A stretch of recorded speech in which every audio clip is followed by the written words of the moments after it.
Ya, kembali lagi bersama gue masih di Modal Nekat Channel. Oke, untuk di kesempatan video kali ini gue mau sharing masih seputar ikan mas koki gue pastinya. Dan akan gue sharing di sini gimana caranya gue memijahkan ikan mas koki gue ini ya dengan metode dan cara gue sendiri ya sebagai pemula.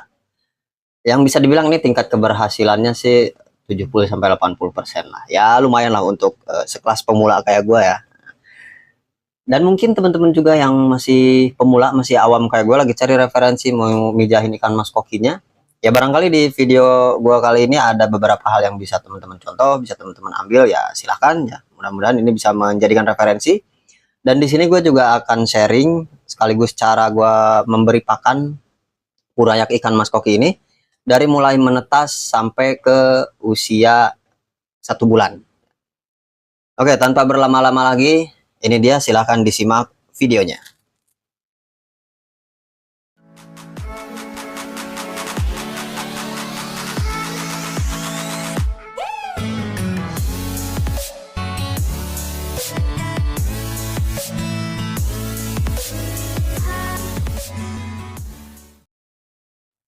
Oke, pertama yang harus disiapin pastinya indukan ikan mas kokinya itu sendiri ya. Di sini gue pakai 2 jantan dan 2 betina.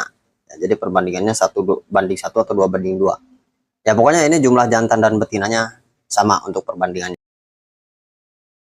Dan untuk tempatnya di sini gue pakai akuarium ukuran 1 meter kali 45 kali 40. Dan berikutnya di sini untuk media. Medianya di sini gue pakai yang bawah itu yang warna putih itu jaring bekas gosokan untuk mandi ya. Cuman udah nggak dipakai, gua cuci bersih sampai ngilangin bau sabunnya. Setelah itu dijemur ya udah kering. Nah, dipakai untuk media di sini ya, diurai jaringnya itu supaya jadi panjang seperti kayak di foto. Dan juga di situ ada tali rafia yang gue ikat di di pot bekas tanaman aquascape. Nah, tali rafianya gue suir-suir. Jadi untuk medianya cuman itu aja sih ya. Jaring dan tali rafia. Nah, di sini ketinggian air ini pakai sekitar 30 sentian. Terus di sini gue pakai sirkulasi juga tetap ya, mesin power head, tapi ini enggak pakai yang gede. Mesin power headnya gue pakai yang ukuran 1200 kayak gini. Ini dipakein filter eksternal. Jadi untuk proses pemijahannya tetap pakai sirkulasi mesin power head. Baru nanti setelah keluar telurnya itu langsung gue ganti dengan aerator. Nah, setelah semuanya udah siap, ini indukannya gue masukin ke tempat yang udah gue siapin ini. Nah, ini di hari pertama ya masih kelihatan belum kejar-kejaran ya indukannya ini, karena mungkin adaptasi dulu ya, di hari pertama ini. Nah, baru ini di hari keduanya nih, ini paginya sekitar jam 7-an. Ini mulai kejar-kejaran nih ikannya. Jadi ikan mas koki itu dia masa pemijahannya itu biasanya terjadinya itu antara malam ya, di atas jam 12 ya, dari jam 12 sampai jam 10 pagi.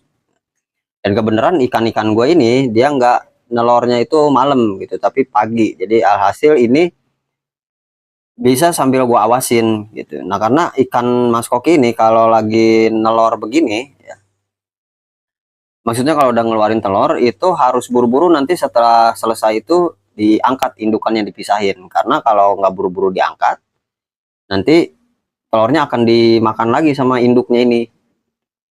Nah, makanya di sini butuh media itu untuk nempelin telurnya supaya meminimalisir dimakan lagi sama indukan-indukan ini. Nah, dan di sini ya, alhamdulillah ternyata pemijahan gue berhasil. Si betinanya mau ngeluarin telur dan jantannya juga mau ngebuahin.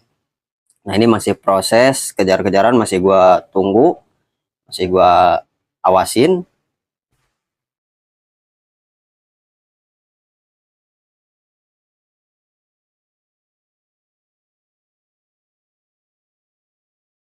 Nah, karena udah nggak kejar-kejaran, ini akhirnya indukannya udah selesai gua angkat ya, dari akuariumnya. Kelihatannya ikan-ikannya udah mulai pada lemes ya.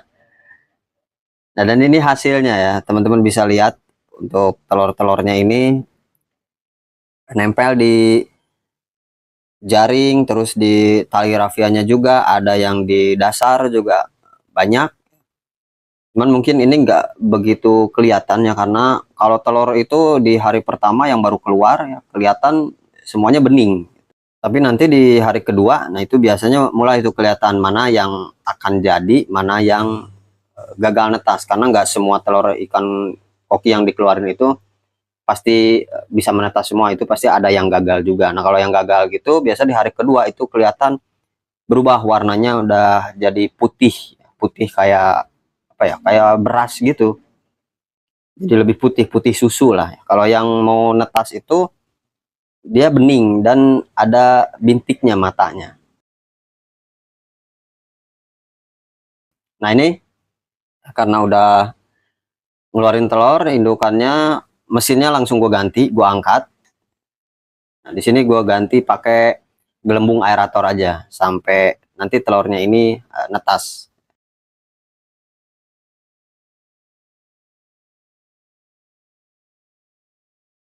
Nah, berikutnya di sini gue pakein beberapa tetes obat biru. Ini jadi gue untuk pencegahan aja supaya nggak jamuran. Ya.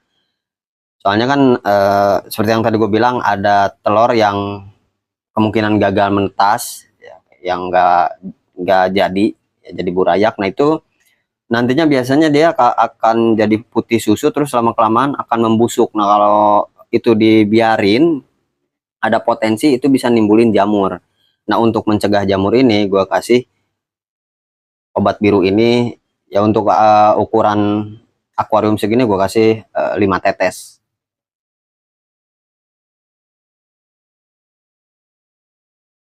Dan ini untuk hari kedua. Ternyata alhamdulillah di sini telur ikan mas koki gue udah mulai menetas. Teman-teman bisa lihat di situ ada yang nempel di dinding akuariumnya, ada yang nempel di dasar, ada yang nempel di media juga. Dia bentuknya kayak jentik nyamuk gitu ya. Nah itu adalah telur-telur yang berhasil netas jadi burayak. Tapi seperti yang tadi gue jelasin juga sebelumnya, ada beberapa telur ya, banyak sih ya, bukan beberapa. Ini yang warnanya putih susu di sini. Ini yang udah dipastikan nggak akan netas ya, dia gagal telurnya. Nah untuk masa penetasan telur ikan koki ini itu dari mulai 2 sampai 4 hari ya, tergantung dari lokasinya. Kalau menurut info yang gue dapet sih gitu. Katanya kalau outdoor itu lebih cepat dibanding kita kalau ternaknya itu di indoor. Nah kebenaran kan untuk posisi akuarium gue ini, untuk posisi tempat pemijahan outdoor, jadi memang lebih cepat untuk penetasannya juga. Ini setelah indukannya kemarin ngeluarin telur ya, di hari berikutnya udah mulai pada netas telurnya.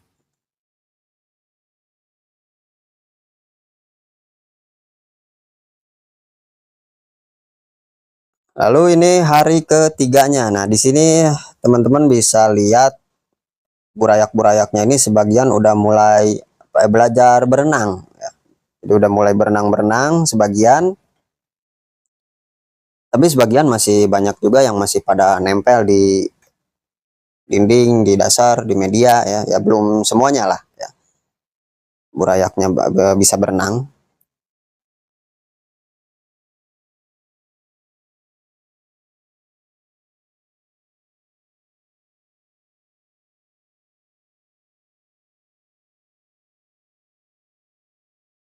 Nah ini kalau dari atas nih lebih jelas nih ya, tuh kelihatan mulai bergerak-gerak, si burayak-buraknya udah nggak pada nempel lagi.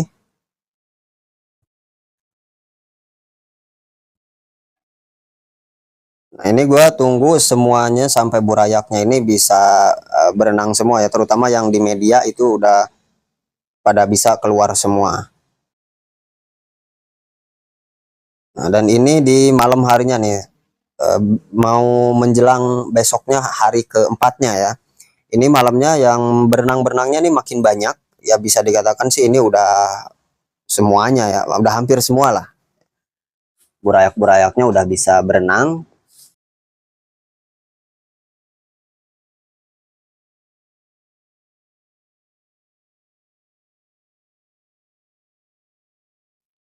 Nah, ini masuk hari keempat. Nah, di sini karena burayak-buraknya ini udah bisa berenang semuanya, ini waktunya gua untuk ngeluarin media, yang angkat media, karena ini udah mau dikasih makan, besoknya mau dikasih makan nih hari kelima. Jadi gua ngasih makan itu burayak pertama dikasih makan di hari kelima. Nah, di hari keempat ini sebelum besoknya dikasih makan, ini media harus diangkat dulu, harus dikeluarin. Tapi ini harus dipastikan dulu kalau emang burayaknya ini udah semuanya udah bisa berenang, nggak ada yang masih nempel di media, supaya nanti nggak ikut ke bawah ya, keangkat sama media. Terus pengangkatan medianya juga di sini harus dilakukan dengan ekstra hati-hati, karena burayak di umuran segini itu masih sangat sensitif banget ya. Jadi harus hati-hati banget. Terus tangan juga pastikan steril, jangan sampai airnya tercemar sama kotoran dari tangan yang bisa bikin jadi penyakit nanti buat ikannya. Ini ngangkat medianya harus pelan-pelan banget ya, harus sabar lah ya.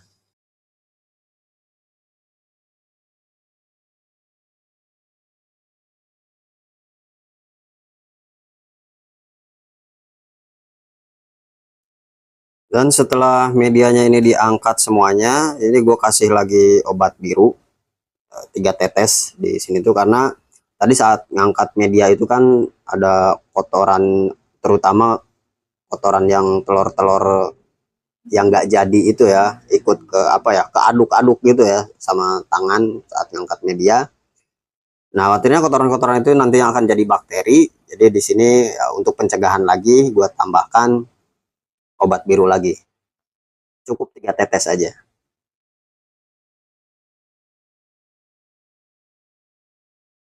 Nah, lalu ini untuk ketinggian airnya nih.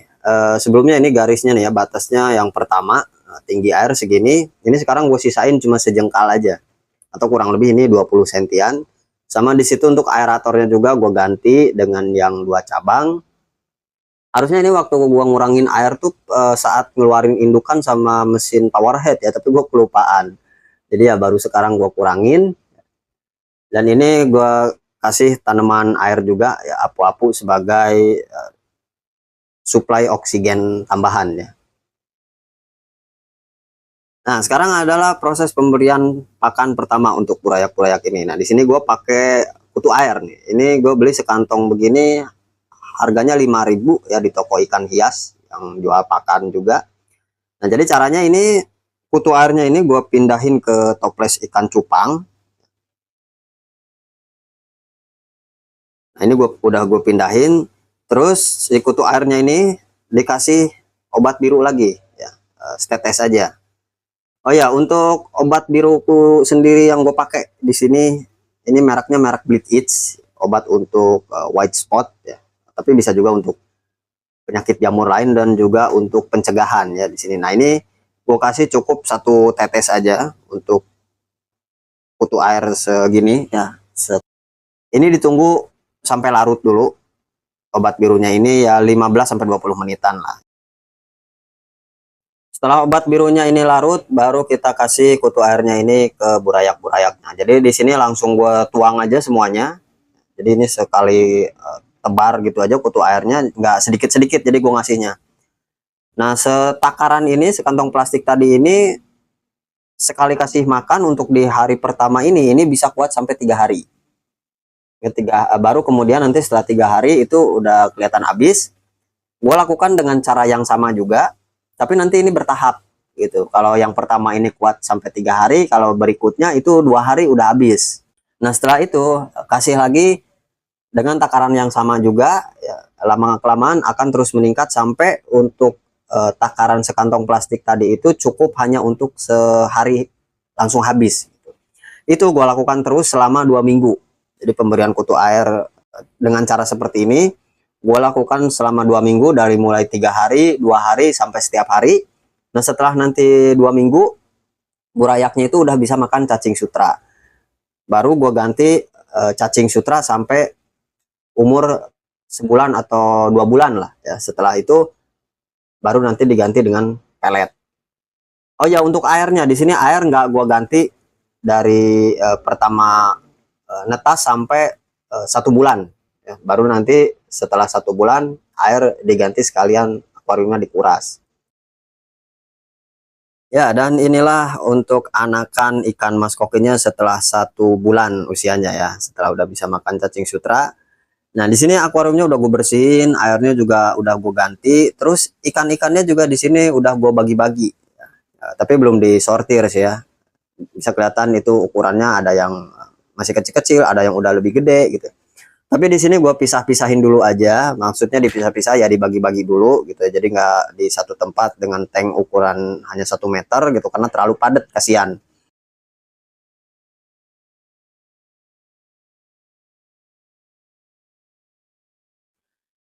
Dan di next kesempatan gue akan sharing ke teman-teman gimana caranya gue ngasih makan anakan ikan mas koki gue ini dengan cacing sutra, dengan cara metode gue, dan juga cara gue menyimpan atau nyetok cacing sutra itu bisa kuat berhari-hari, bahkan bisa di atas 1 minggu. Jadi sekali beli ya, stoknya itu bisa tahan lama ya, pakan hidup tapi bisa sampai 1 minggu lebih. Nah, itu akan gue sharing di video kesempatan berikutnya. Oke, untuk ke video kali ini gue cukupkan sampai di sini dulu. Semoga bisa bermanfaat dan bisa dijadikan referensi. Mohon maaf atas segala kekurangannya. Sampai bertemu kembali di video gue berikutnya. Bye bye.